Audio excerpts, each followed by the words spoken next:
Pakistan stock market crash करे वही आहे। 100 इंडेक्स 9731 पॉइंट्स से किरी पई आहे। अवां खे ख़बर ॾियूं पिया पाकिस्तान स्टॉक मार्केट क्रैश करे वही। 100 इंडेक्स 9731 पॉइंट्स किरी पई आहे। 100 इंडेक्स किरण खां पोइ 1,47,764 पॉइंट्स ते अची वई। पाकिस्तान स्टॉक एक्सचेंज में कारोबार रुकियो वियो। अवां खे ख़बर ॾियूं पिया पाकिस्तान स्टॉक मार्केट क्रैश करे वई आहे। 100 इंडेक्स 9731 पॉइंट्स किरी पई। 100 इंडेक्स किरण खां पोइ 1,47,764 पॉइंट्स ते अची वई। पाकिस्तान स्टॉक एक्सचेंज में कारोबार रोकियो वियो। पाकिस्तान स्टॉक मार्केट क्रैश करे वई आहे। 100 इंडेक्स 9731 पॉइंट्स किरी पई आहे। 100 इंडेक्स किरण खां पोइ 1,47,764 पॉइंट्स ते अची वई।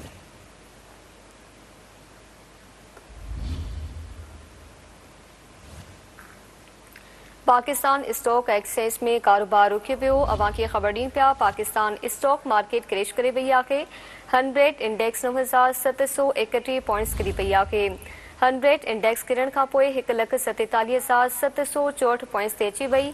पाकिस्तान स्टॉक एक्सचेंज में कारोबार रुकियो वियो।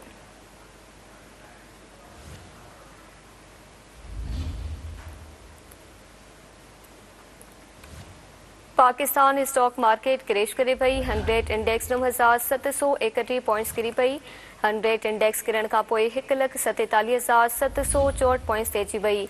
पाकिस्तान स्टॉक एक्सचेंज में कारोबार रुकियो वियो। तफ़सील मालूम कंदासीं चीफ रिपोर्टर कराची फयाज़ कुरैशी खां। जी फयाज़ कुरैशी आगाह कजो।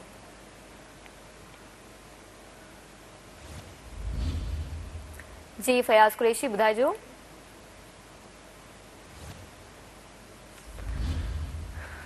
पाकिस्तान स्टॉक मार्केट क्रैश करे वई आहे। 100 इंडेक्स 9731 पॉइंट्स ते किरी पई।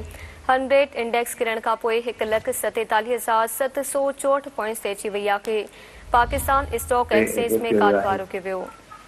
जी फयाज़ कुरैशी आगाह कजो कहिड़ा अपडेट्स आहिनि। पाकिस्तान स्टॉक मार्केट क्रैश करे वई आहे, इन हवाले सां वधीक कहिड़ा अपडेट्स आहिनि? बिल्कुल मारवी पाकिस्तान स्टॉक मार्केट जेका है पंहिंजे सूमर जी पहले ॾींहं जो आगाज़ कयो त उथंदी जेका आलमी सुल्तान जे पेश नज़र न सिर्फ़ क्रैश करे वई बल्कि इंडेक्स जेका है उहा 9,731 पॉइंट जेका किरी वई ऐं 1,47,764 पॉइंट ते पहुची वियो।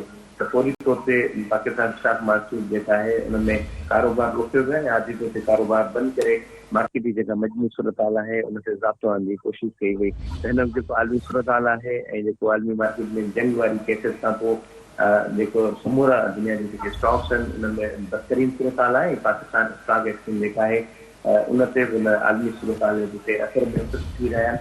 उते अॼु सूमर जे ॾींहुं मार्केट पंहिंजे आगाज़ ताईं उथंदे ई 100 इंडेक्स लॻभॻि 10,000 जे वेझो क्रैश करे 1,47,764 पॉइंट ते पहुची वियो आहे। जी मां महिरबानी अवां जी फयाज़ कुरैशी आगाह करण लाइ।